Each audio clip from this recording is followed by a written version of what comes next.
নমস্কার বন্ধুরা, আমার ছেলে পাটি জোড়া খাবে, তাই আমি এই যে এখানে ক্ষীর নিয়েছি। আর এখানে ক্ষীর বলতে আমি আজকে যেটা ক্ষীর দই হয় সেটা দিয়েই করব। এই যে দেখুন ব্যাটারটা গুলিয়ে নিয়েছি, এই যে এরকম ঘনত্বটা। তো আজকে আমি কড়াইয়ের মধ্যেই ভাজবো। এই যে দেখুন, অনেকেই বলে কড়াইতে হয় না, আমি আজকে তাওয়া ছাড়াই আমি কড়াইতেই ভাজবো পাটি জোড়াটা।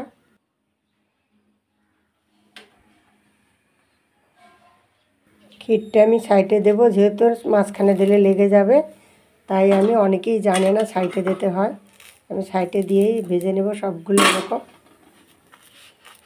এই যে দেখুন, যে হাত দিয়ে সুন্দর মুড়িয়ে নেব, এইভাবে আমি সবগুলা ভেজে নেব। এই যে দেখুন কড়াইতেও কত সুন্দর পাটি জোড়া হয়েছে। এই যে দেখুন আমি সবগুলা ভেজে নিলাম, কত সুন্দর হয়েছে। আমাকে বলেছে মাম্মা পাটি জোড়া করে দাও, তো আমার তো ক্ষীর নাই, তো ভাবলাম যে ফ্রিজে ক্ষীর দই ছিল সেটা দিয়েই করে দিলাম, আর সাথে কয়টা কাজু কিশমিশ করে দিলাম। দেখুন কত সুন্দর হয়েছে।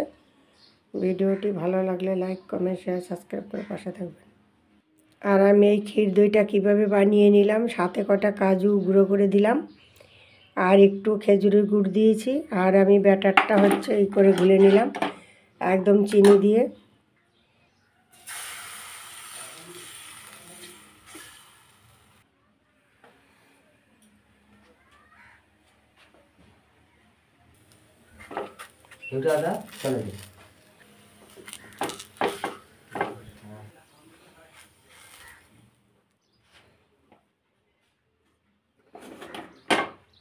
এই যে বন্ধুরা, আমার সবগুলোই ভাজা হয়ে গেছে।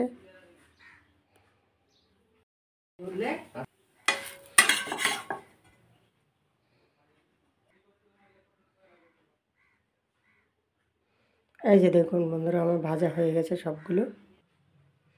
এরকম ঘরে ক্ষীর দই থাকলে এরকম বাচ্চাদের করে দিতে পারবেন যদি বায়না করে। দেখুন বন্ধুরা কত সুন্দর হয়েছে, দারুণ হয়েছে পাটিসাপটাগুলো।